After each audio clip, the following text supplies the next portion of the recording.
చివరన జారే తడి చినుకును సైతం సిరి తళుకుగా మార్చే చిత్రం నీవే. కలతగ పొలమారే ఎదమంటల గ్రీష్మం సులువుగా మరిపించే మంత్రం నీదే.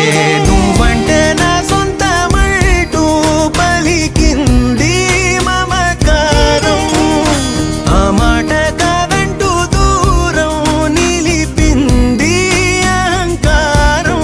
తలవాల్చి నువ్వలా ఒడిలోన వాలగా నిండు నూరేళ్ల లోటు తీరిపోదదే క్షణాన. చిన్నారి తల్లి చిన్నారి తల్లి నా నింగి జాబిలి.